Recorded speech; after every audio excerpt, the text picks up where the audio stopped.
schools.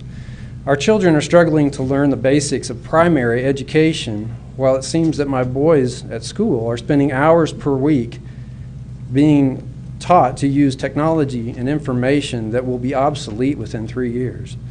Why are my sons learning to program computer games and surf the web when they have yet to master the basic multiplication tables?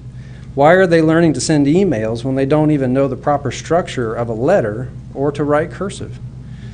The reason for primary education is to gain a firm understanding of the basics, and technology at my son's schools has become mostly a distraction for them.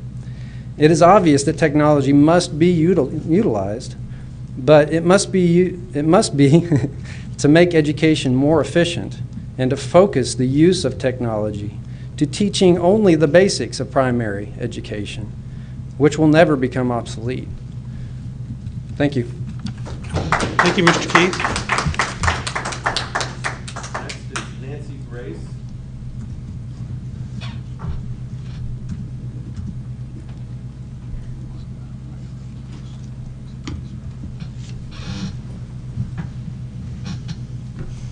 Hi. My name is Nancy Grace. Thank you, board members, for this opportunity to speak.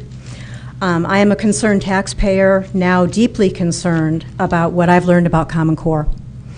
I'm here tonight to urge you to please oppose Common Core. Common Core is eliminating the parents' and the teachers' controls over children's education while it destroys the role the local districts play. Common Core puts the federal government and regulators from outside of North Carolina into control over our children's education.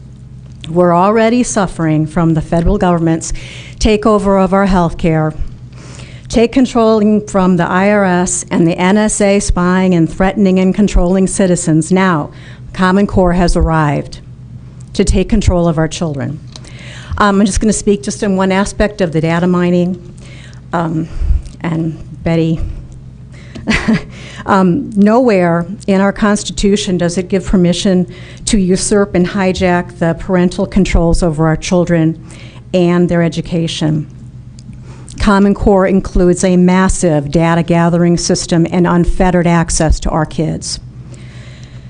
The data is already being gathered, and there are going to be MRI machines placed in our children's classrooms.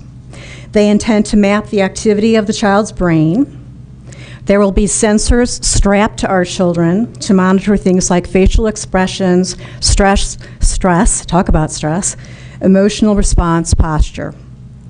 A wrist monitor will track the blood pressure and stress.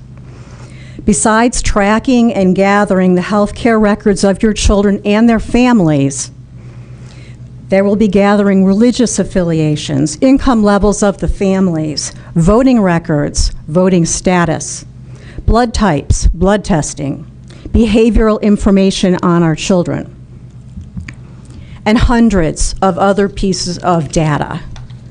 Even our child's bus location and the time the bus stop pickup is. A breathtaking violation of one's child and the family of that child. I just want to ask you, what is the purpose? Who will gather this information, and the citizens will not have control over it. The federal government has no right to this kind of information on our kids and on our families. I don't need to remind you the loss of privacy in the fact it's tremendous control and power over our youngest citizens. They intend to track everything about your children and you. The information will be stored. You'll have no control over the information, nor control over how it's used. I'm out of time. Barely scratched the surface. A whole page of websites explaining in detail. Ms. Grace, thank you.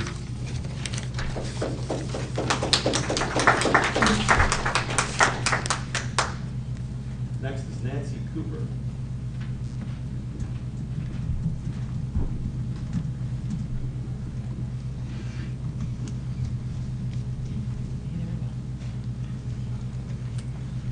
Thank you for letting me speak tonight. I need to say quickly before I get into my comment that I am so pleased at what you shared tonight about the beginning teacher support program, and I think back to my abysmal student teaching days, which cured me of any desire to teach French.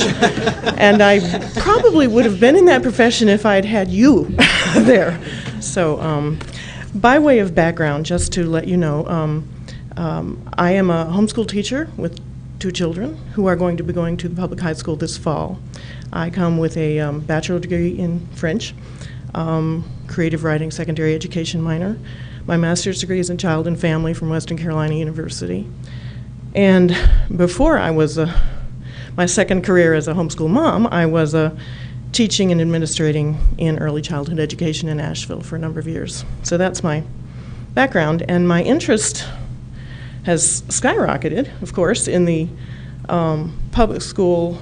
I was in my own little world, but since my children will be going to public schools, I'm very interested in all aspects of that more and more. Common Core has concerned me on a number of fronts, and I'm kind of busy, as we all are, so there's so many aspects that I haven't been able to dig in every area, and I was interested to hear what Ms. Grace had to say about data mining, because I have had concerns there but hadn't been able to really dig. But one interesting fact that I've been pondering a lot is something that we may not have thought of. The fact that with Common Core, the standards for not only our schools that we see as elementary, primary and secondary education will change, or however we see them changing, but that the standards for college level will necessarily be changing as well.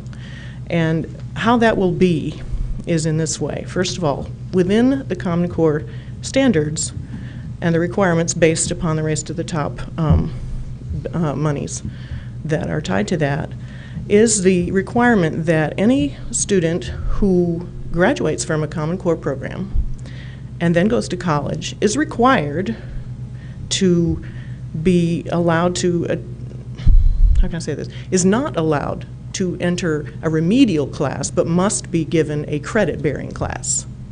In other words, a student who needs some beefing up in a particular area is not going to be able to enroll in a class that is a remedial class, which does not give credit, but has to be in a credit-bearing class. Well, if you as a student are enrolling in a class, say a math class, a beginning class in college, but your math has taken you only to what, in my experience, would have been midway through the geometry 10th grade level. Ms. Cooper. Yes. Thank you very much. Well, take it from there.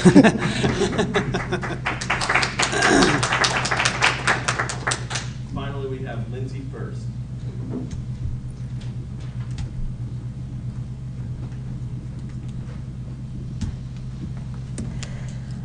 Good evening.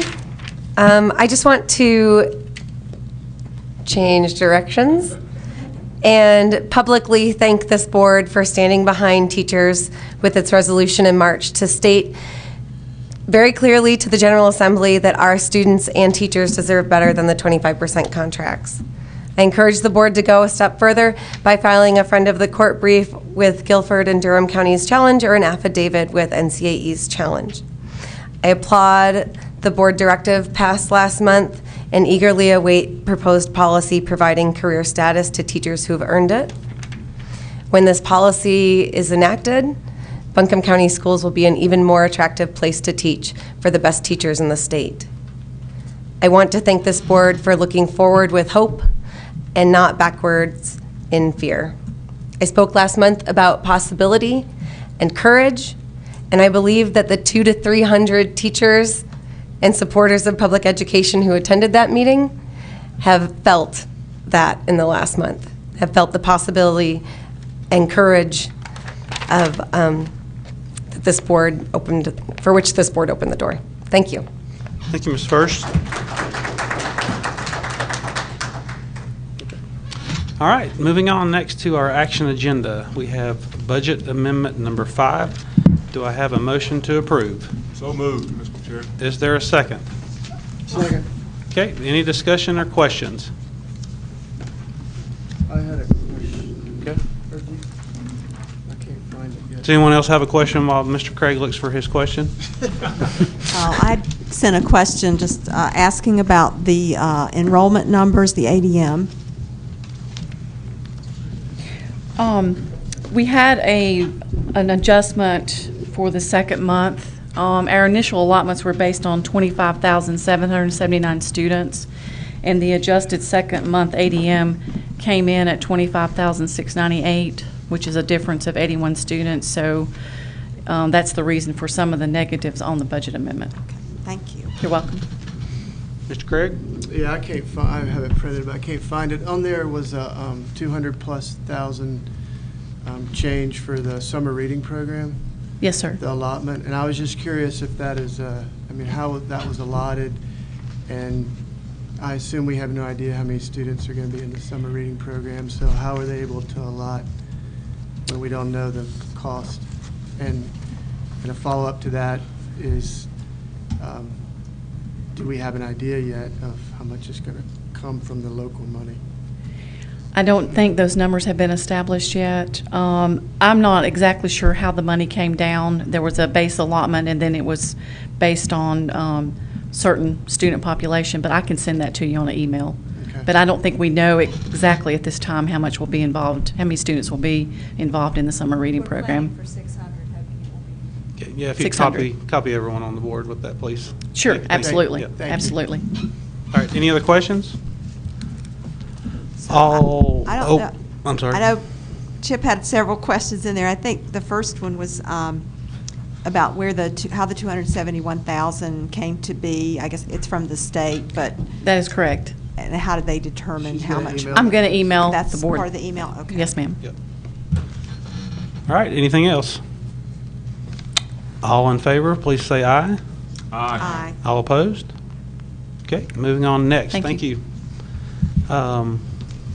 Next, we have a proposed resolution regarding the, let's see, which one are we first? The voucher program.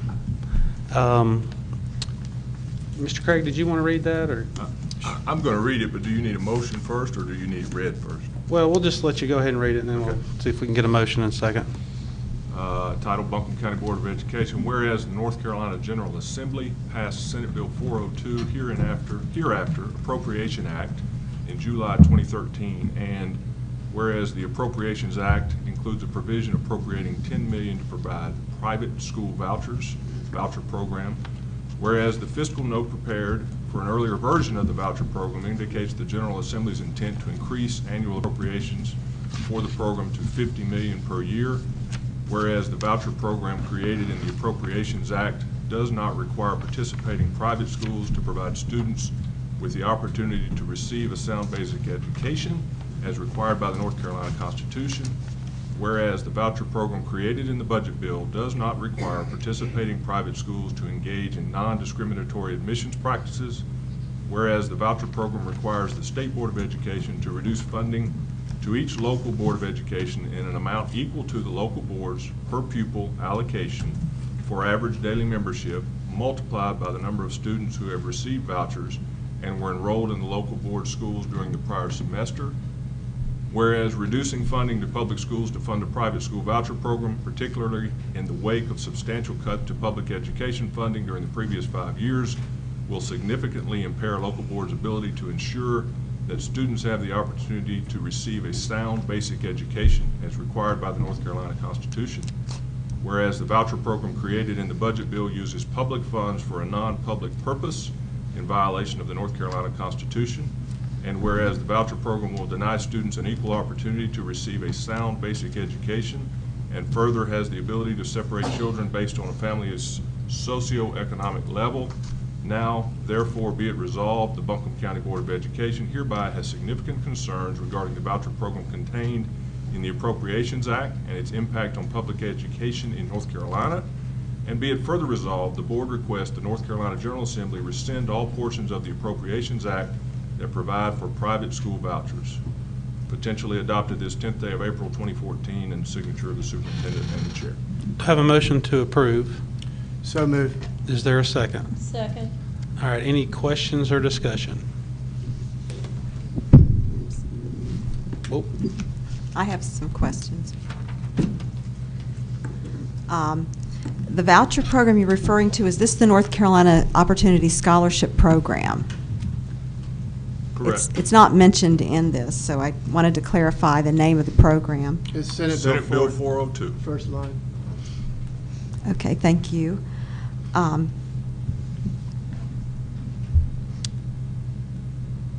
Are the appropriations for this program coming from the state public school fund, or are they from another source?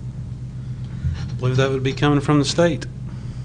But is it specifically from that fund, the state public school fund? If a child from the Buncombe County Schools enrolls, there will be $4,200 taken from Buncombe County Schools allotment from that state public school fund to go to the private school. And I know the amount that the state allocated per child in 11-12 was $5,631. I don't know what the amount is, but it appears that they will take the full allocation from the Buncombe County Schools allotment and give less than the full allocation to the private school. Well, I mean, that's not what I've read. I mean, I've read that they're only taking the $4,200 from the school, but that the true cost of the education is, of course, more than that. So the school system is, in effect, saving money. Okay. I don't know how the school system could save money because we're losing the allocation Okay, for here's- that child without reducing the number of teachers. Mr. Campbell, are you on the board? No, but I'm answering your questions. If you'd like an answer, I'll be happy Well, you to were provide asking one. a question. But I have the Sure. data right in front of me. For the 2013-14 school year, the estimated state and local expenditure per pupil is $7,254. The scholarship is capped at $4,200. When a student moves from public to private school, the operational cost savings to the state is $4,828. So, there you have it. Could you read that again, please? But in that, you said it was savings to the state, not to the school. Yeah, you're saving money to this, that's. Right, which money's passes, flowing. the savings pass on to us. No, they do not. No. We lose the full state amount per child that goes to a private school with no savings. But that child is not in our system, so we don't need that money to educate that student. It follows the student, so to speak, at a lower cost. We don't lose teachers, we don't lose buses, we don't lose employees, so there's no cost savings. We're losing revenue without any way to save. There are also expenditures from the county level. We receive money that we will still receive, that county money, regardless of whether the student is here or not. If you divided that up per pupil expenditure as well, that money would be a savings. Well, I think because it something else stays. that's important to realize is, you know, a student doesn't necessarily, all students don't cost us the same. Every student could be different, especially when we get into situations where, you know, we have some special needs, special training, extra personnel required to work with those kids, and so the cost of your average student is probably going to be less than other students in the school system. Exactly right. And that's why there was a voucher program put in place last year for students with disabilities, which you're not addressing. Apparently, you approve of that voucher program because those are expensive students. Is that the reasoning, that we aren't opposing that particular voucher program, but this one we are? This board opposed that voucher Yes. program when it was passed. Did we send a resolution? Yes. Okay. Well, thank you for clearing that Sure. up. Yeah, I didn't I believe you remember were that. here when we did that. I'm sure I voted Yeah. against it. Right. Well, the point is also that we're talking about, failing these students. We have 76% of our students who are economically disadvantaged that this program could help, who did not pass the math and reading tests, for example. And, you know, to me, this is about the student. It's not about protecting the education establishment or bureaucracy. It's about what is in the best interest of our students. And if the public school is in some way failing the student, then, you know, why wouldn't we want to do what's best for them if a private school could help them with their education? Isn't that what should come first? I have an alternative, and I might answer your thought. Mm-hmm. It's a private school. This board's elected to serve the people and the students of the Buncombe County Public Schools. If I were a member of the legislature, I think what I would do, if I wanted dollars to do this, I'd go raise private money for the private schools. I'd go to Walmart or some of the other large multi-billion-dollar folks and say, look, I've got this idea, we think it'll help our kids in our state in private schools, and we want your support in this. But I fail to see the logic ever in taking tax dollars out of the public schools to send someone to a private school with no data that shows me they're going to do better. The cost of most of the private schools that I'm aware of is much higher than $4,200, and what I see this becoming as the scale rises in year 2, 3, and 4 for what income a family has to have, this is going to become a program for kids who are already in private schools, and it's going to become a program for middle to upper middle class families and not for the disadvantaged. If it had come out and they had kept that ceiling low in terms of who qualifies financially, I could support it. But the plan that's in place to me is not appropriate for us representing the people and the students of the Buncombe County Public Schools to support. And this resolution, in my opinion, is appropriate to send to the state to say to them, we do not agree with what you're doing, and we think you should stop it. It's interesting. I appreciate the comments from the public, and a lot of them, several folks said that we should have the local school boards involved in the decision, which for the most part I agree with. And it's interesting, as of March 27th, 72 school districts have voted to, have adopted a resolution against vouchers. 72 out of 115. I'll address what Mr. Craig said first before I go back to Mr. Bryant's comments. I documented our work session back in February, and at that time our board chair announced that he had not put this resolution on our meeting agenda. And at that point, at that work session, not one single board member objected to it not being on the agenda, and that was the deadline to join the lawsuit with the School Board Association. I'll answer that. I'm not finished yet. I'll answer. He Mr. Chair, said, I'd like a chance to answer that when she's finished. No problem.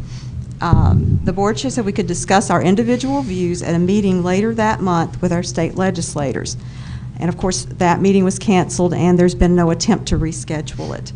But of course, we can individually talk with our legislators with those concerns. And as I said, I wanted to address Mr. Bryant's comments as well. I happened to take a look on the Buncombe County School website under our purchasing department, and I saw a list of over 4,000 private vendors that we do business with. Every day we are giving taxpayer dollars to private companies, to private contractors with our school system. In essence, this Opportunity Scholarship Program is making the private school a contractor. So why are we not objecting to all that taxpayer dollars being given to private contractors that deal with the school system every day? We even contract out for day treatment programs with the YMCA. You know, we have education agreements with these private contractors. You know, how is this different? Okay, Mr. Bryan? I'll address, first off, the reason that not this resolution. I had asked, and I asked for it to be pulled, but I had put together a motion for this board to consider at the February meeting to join the lawsuit. I made the decision and I asked the chair to pull it because I didn't think it would send the proper message with us having a meeting a few weeks later that had been scheduled with the legislature and the county commission. In hindsight, that was a mistake on my part. I should have insisted or should have trusted my gut and left it there. I didn't do that. This is the next best thing. I don't even know how to, I mean, you're comparing apples to oranges when you take tax dollars that stay at the state level and send them to private institutions versus what you described. You know, I'm assuming, you know, if we're gonna buy food for our cafeterias from private vendors, for example, I mean, we've got to have somebody to buy food from to feed our kids. If the best place we can get pricing for our food for our kids is from private vendors, then that's what we need to do. That's an appropriate use of taxpayer dollars. I don't think this is an appropriate use of taxpayer dollars. I may be the only one on this board that feels that way. You may have convinced the board in this debate that the vote should be against this resolution. That'll be fine, but I think this is appropriate. I will say, just for clarification, is at the end of that February meeting, I think most of you are, I know I received it. Did everyone receive the email that saying there was a deadline for joining the lawsuit? And it happened during the meeting, and so we really were kind of stuck at that point. We really could not join the lawsuit without, you know, unless we had approved something that night. And again, I had talked with, there were several things that I wanted us to hold off on until we had a chance to meet with the legislators, and as Mr. Bryant said, it was scheduled for later on that month. And so that has something to do with the timing of the way this has happened. So, Mr. Bryant mentioned how if we could buy food at an appropriate price, you know, from private contractors, that we had to feed the children. Well, what if we can buy education at an appropriate price of $4,200 compared to $7,254 because we want to educate our children? I think I've answered your question. This is an inappropriate use of state tax dollars, and the door that opens from this, I think, is far-reaching and could be much worse than just what we're even talking about here. Again, I may be the only person on this board that opposes this. We're going to vote shortly, and we'll find out, but I'm going to support this resolution. okay. Board members, any other questions or comments? I have a comment. I guess just want to go on record as to why I will be supporting this resolution. What concerns me is not so much the choice. I've always been for choice. What I realize, public school is not for every child. It's not the perfect fit. I will agree with that. That's, you know, why we have other options out there, and we allow people to homeschool. So, you know, we don't have the government saying you can't do that. We allow private schools. We allow co-op homeschooling. We even allow charter schools. So, you know, I think choice is a good thing. I like competition. Personally, I want to see Buncombe County Schools become the #1 game in town as far as competition, and I want us to market ourselves in a way that people want to come to us, and I think as a board that's what we should be striving for, not finding ways to push our kids out of the school system.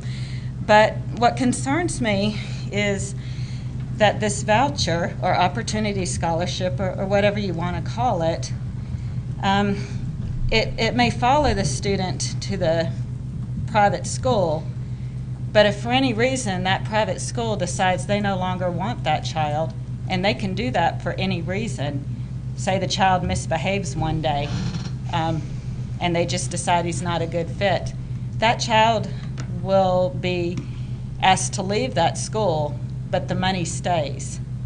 So the money does not go back to a public school where that child now has to go. You can stop me if I'm wrong here, but yeah. So that's my big concern.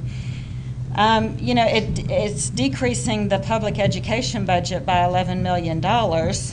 Again, that's money that, if it doesn't work out in the private sector, doesn't come back to the public schools.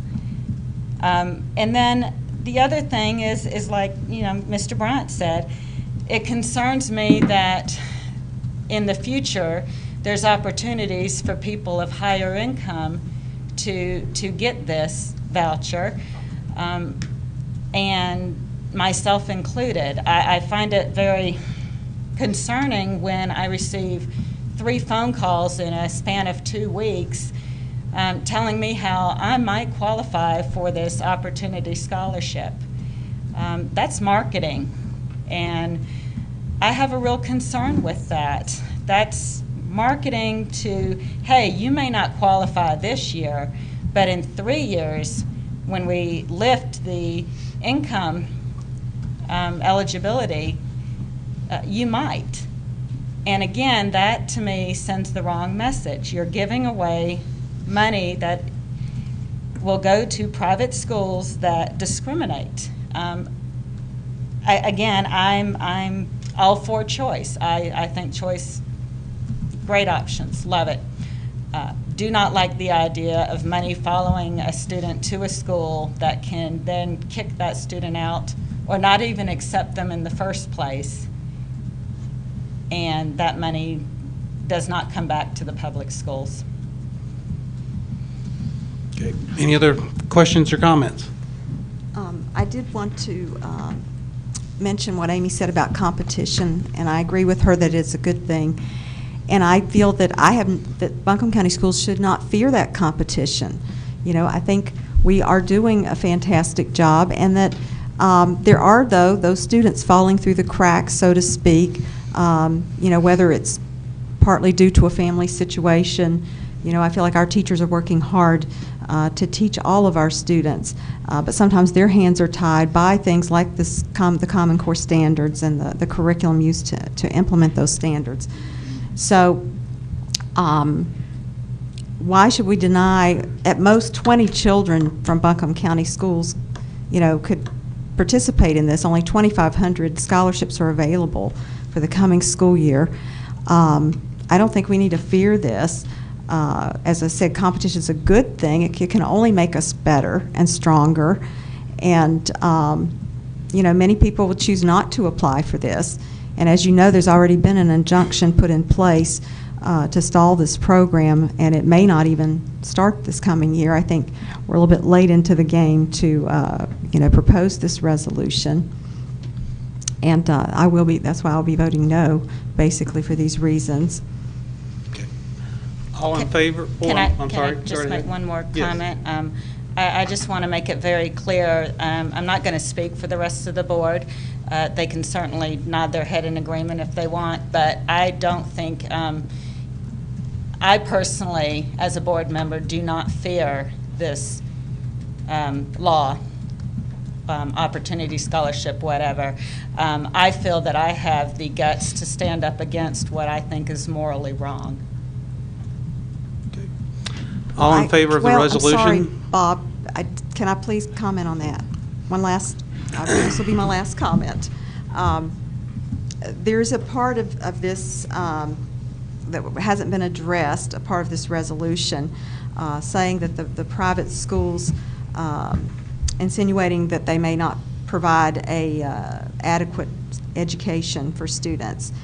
Yet, we're worried about that. It's required in the Opportunity Scholarship Program that a standardized test be given at the end of the year. So there is accountability there.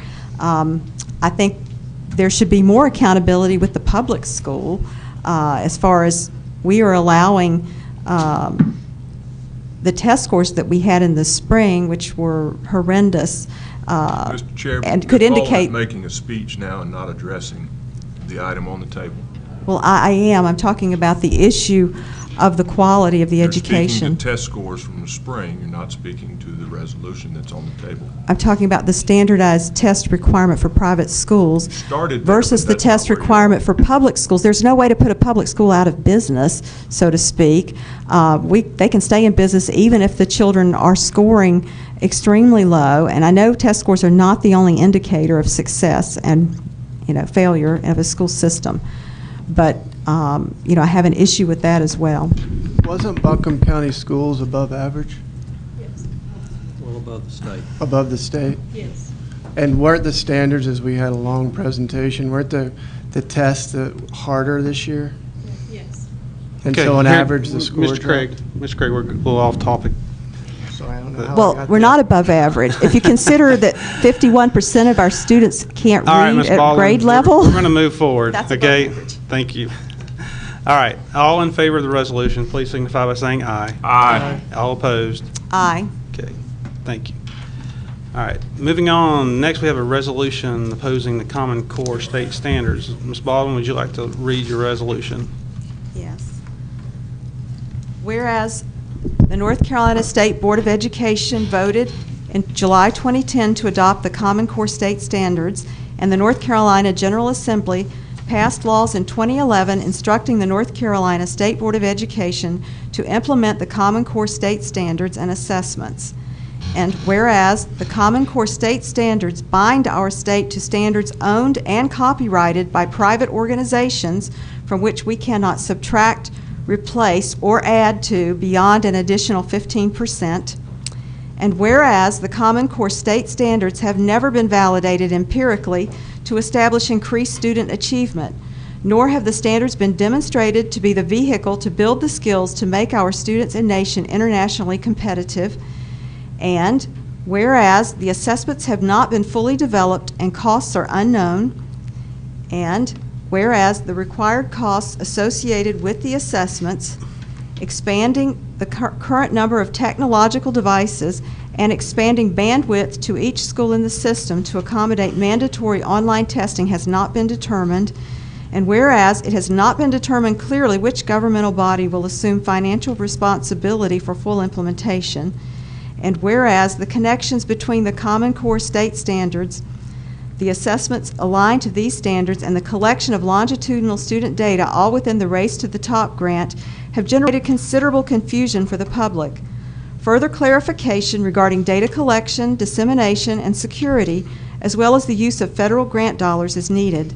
Therefore, be it resolved that the Buncombe County Board of Education requests that the North Carolina State Board of Education, the North Carolina General Assembly, and the North Carolina General Assembly Common Core Study Committee clarify the standards, assessments, and financial commitment. Okay. Is there a motion to approve the resolution? I move that we approve the resolution. Okay, is there a second? I'll second. Okay, any questions or discussion?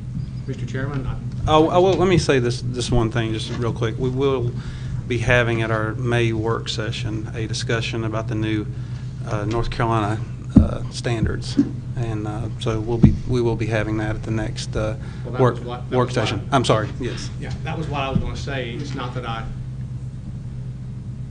don't support this resolution, but I hear so much that for myself, I want to know more. Okay. I'm not saying that I couldn't support this. I might very well, but I know myself, and I've tried to keep up.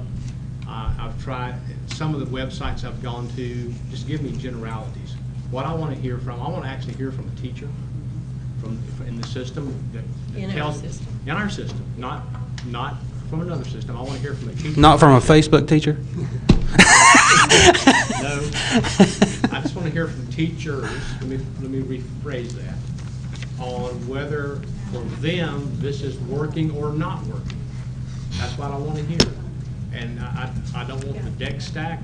I don't want to, I just want to hear some common sense from some people, because there's a lot of pros and cons out there. And quite frankly, Mr. Chairman, I really don't, do I trust our staff? Absolutely do I trust our staff. But we are told from Raleigh what we have to do. Everybody in this audience knows that. We don't have a lot of control over, what we get to do curriculum-wise, but I just want to know more. Okay. I might support this, but I can't vote for it right now because I don't know enough. Okay. Any other questions or comment? I will say that and Dusty has been on the board longer than I have, and it doesn't seem to matter who's in charge in Raleigh. They don't want to let go. whether it's the standards that we do or how we spend our money.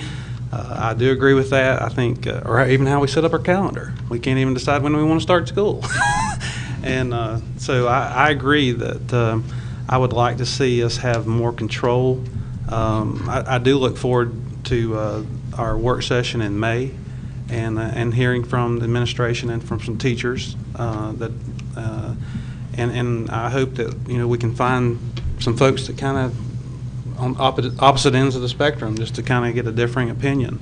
I know there's a lot of bad information out there, and I've gone deliberately to websites on both sides of this issue. You know, I've read good things from Republicans. I've read bad things from Republicans, or you know, I've read good things from Democrats and bad things from Democrats, and there is a lot of, I feel there's a lot of misinformation out there, and so I do look forward to the, I'll agree with you, Mr. Pless. I would probably, you know, once we hear from our teachers, maybe we could maybe look at, there's a few things in here I think I would like to change, but after that May work session, you know, maybe we can revisit this issue again. Mr. Chairman, if this to me proves to be not the thing for students, for the local Buncombe County students, I would wholeheartedly support a resolution. But yeah, the other thing too is we are a little late to the game, 2010. So. I understand. I understand we are. I understand we are. But sometimes it's got to start. If it's wrong, it's got to start somewhere. Yeah. Just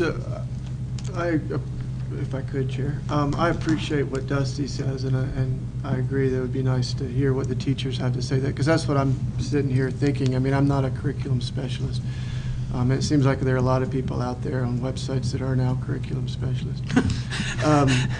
I understand what the folks were saying that were, and I'm kind of on the fence a little bit with this.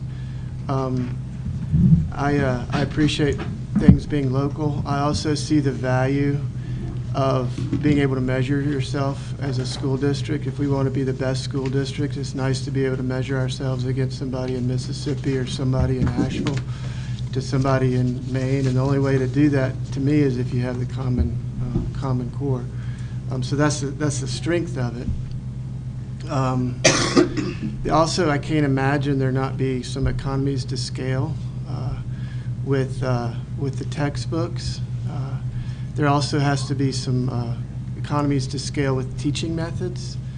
If you have everybody most of the people in the country doing the same thing, it just seems like it's going to be cheaper. I know that one of the concerns is it's more expensive, but we've already had a state common curriculum for the last 50 years that is implemented periodically, and I'm sure that's expensive. To me, it seems like it'd be cheaper to implement it on a bigger scale than an individual scale. So I don't know. I mean, there's a lot to be discussed and debated, and I haven't made up my mind yet either, but I'll be opposing this tonight. Mr. Chairman, I'm just not a huge fan of big government. And I'd rather it be kept in the state or kept locally. But that's just my opinion. Okay. Any other? Well, since I made the motion, I'd just like to address a few things. You know, basically this resolution is only asking the state to clarify the standards, assessments, and the financial commitment. And, you know, we were just concerned with the previous resolution about the $11 million that has been called into question. And here we have almost what's been estimated, we don't know for sure, at least $600 million that will be spent on this endeavor that we don't even know will increase student success since it's not been field tested. So this is a much larger stakes, you know, a lot more is at stake with this.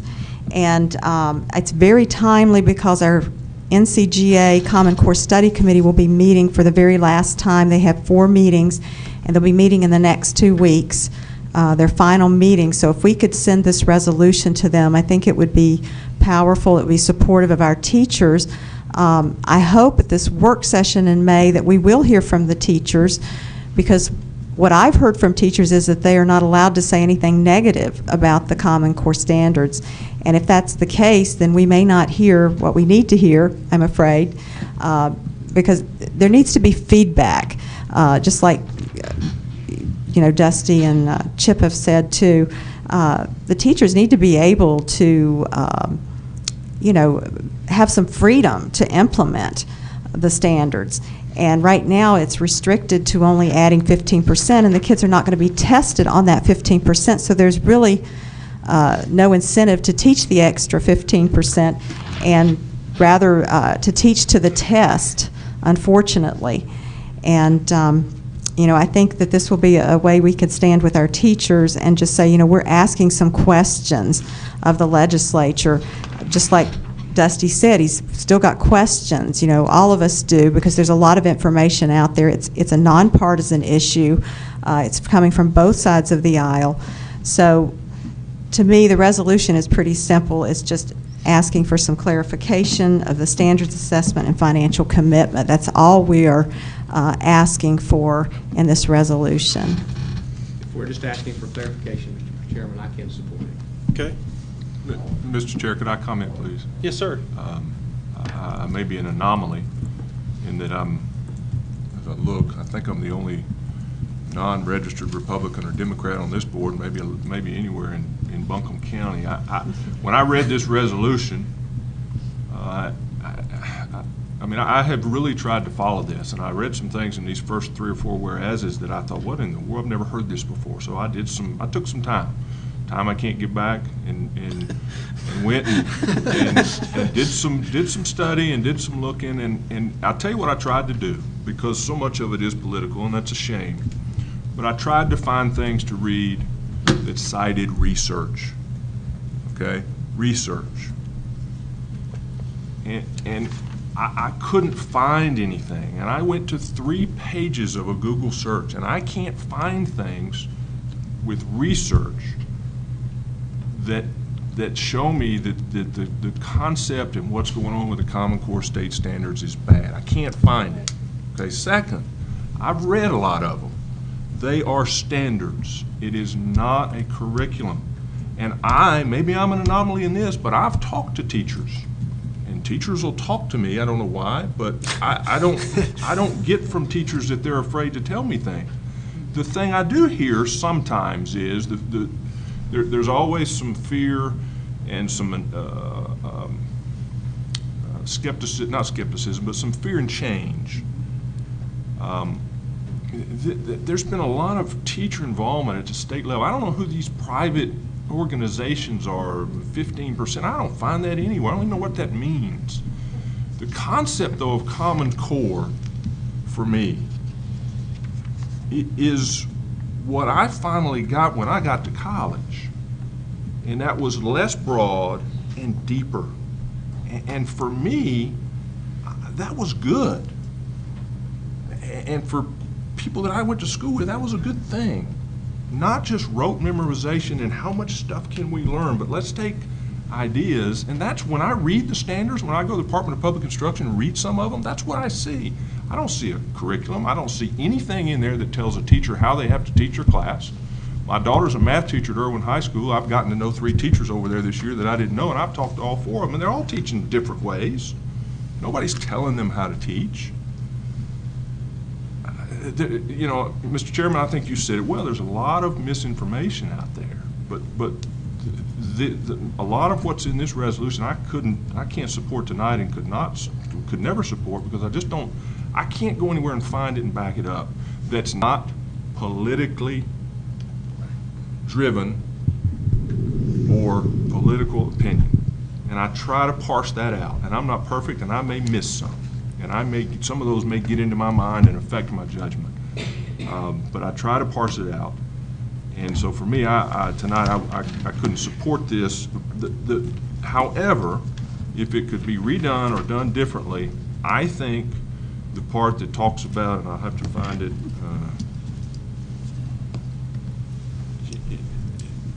to me, these things are not done in a vacuum, and they're not finite. They're living, breathing animals, and living, breathing things that need input and need to have change, whether they start out and we think they're great, and we get into them and we figure out, no, we might need to change this over here in language arts or math or whatever it is. So the clarification, I don't need clarification standards because they read pretty easily to me when I look at them. But you know, just a continuing monitor and ongoing work. But I don't think that that's something that doesn't already occur. I don't know that we need a resolution to the General Assembly or to any group that's working on these things in Raleigh to say that. So I've talked too long. My kids call me a preacher. I've never preached except tonight. I apologize to the public for preaching so long, but I would not support this resolution. Mr. Chair, Yes. may I? Yes. I'm a teacher. And whether I liked it or not, I taught from the standard course of study that came across in the early 80s, maybe. And they've been renormed and renormed and renormed. And now those same standards, that same standard course of study has been narrowed and deepened, and we now call it the Common Core. North Carolina's been doing this since Cooter was a pup. And because the angst that's, sorry, only certain things fit. And North Carolina has been doing this since Cooter was a pup because of these other states that were far behind us and their standards were, far lower than ours. They're frustrated because we've been practicing this for a long time. And I want you to keep that in mind when you talk about this. Because it's the same thing we've been doing, it's just packaged in a different box.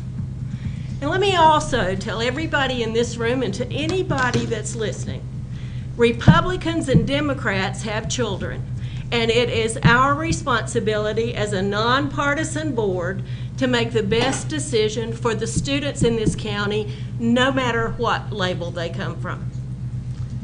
I'm finished. Dr. Baldwin, do you want to say something?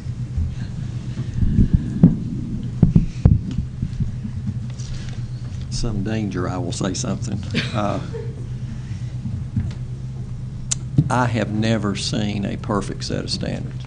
Now, I'm going to look over at our curriculum leadership, and maybe they have.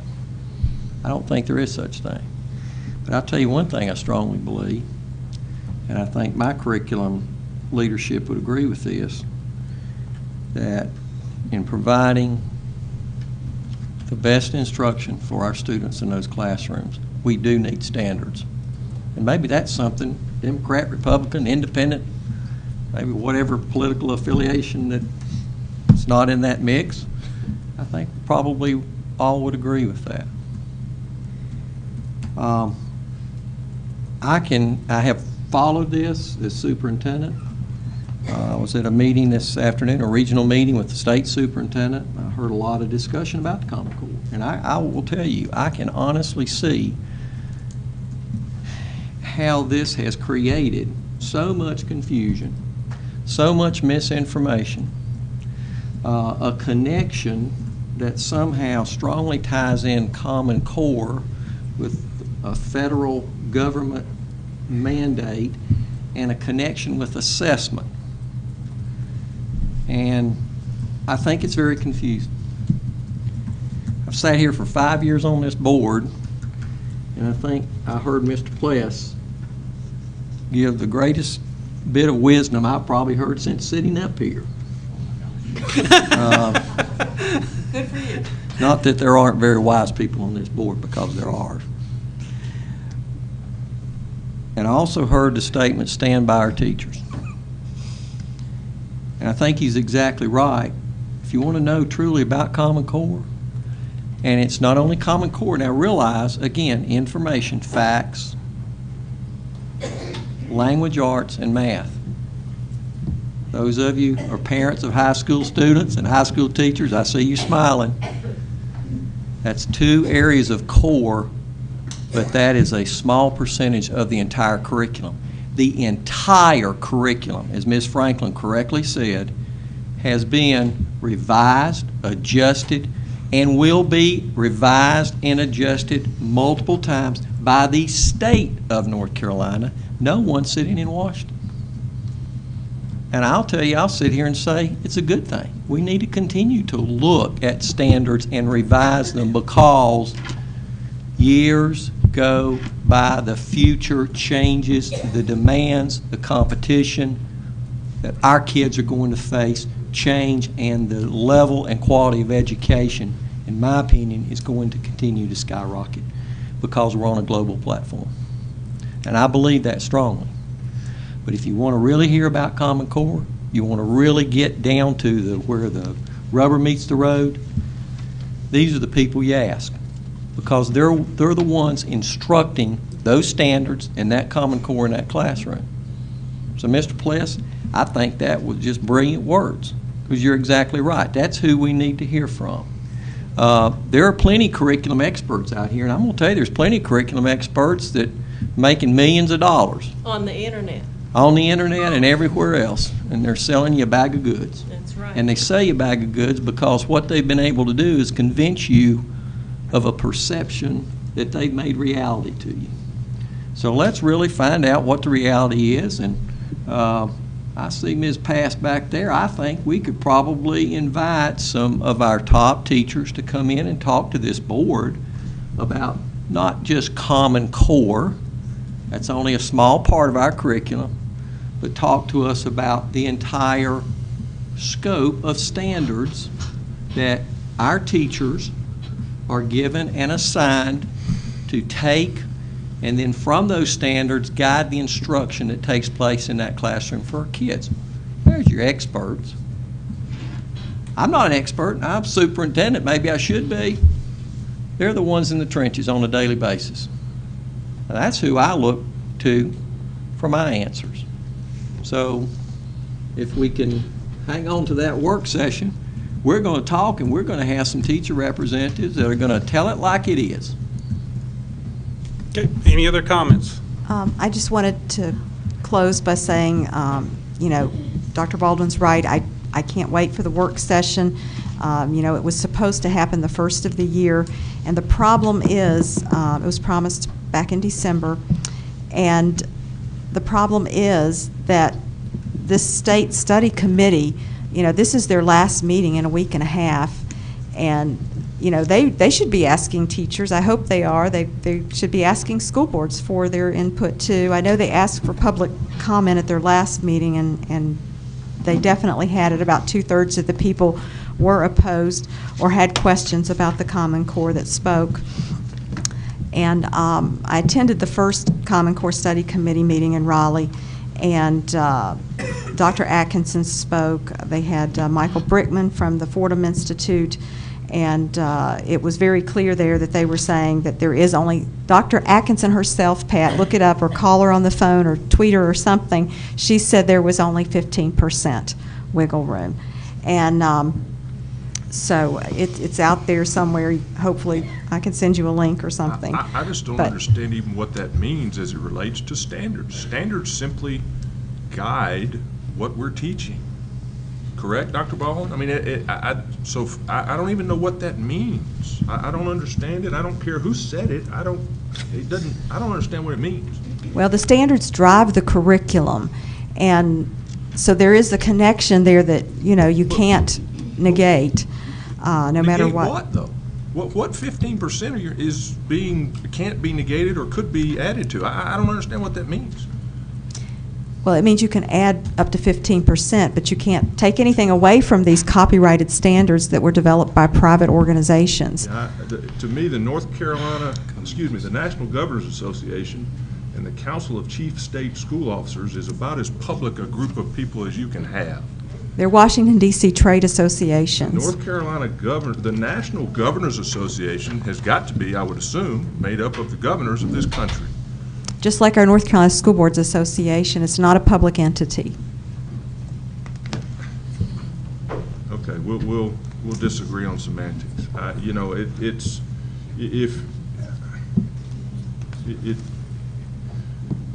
how the National Governors Association is not a public entity, other than in the way that it's put together for paperwork and LLC and all those types of things.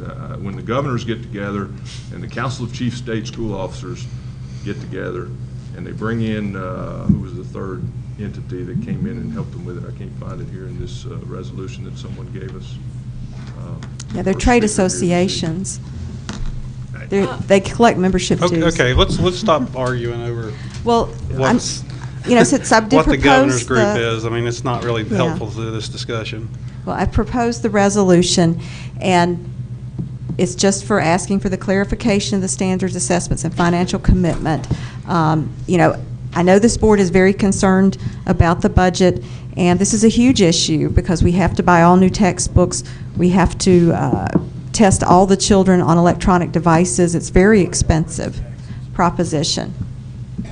So, Could I call the question, please? No, not while Ms. Baldwin's talking. yeah, I'm just closing that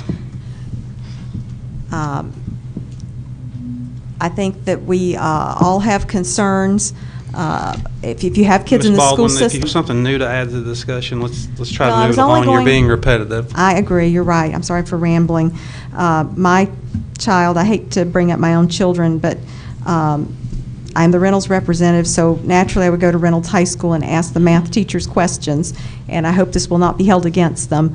But they are telling me the kids are coming in with lower math skills every year, and I believe we've actually been doing this Common Core math approach, the constructivist approach, for the past 6 years at least.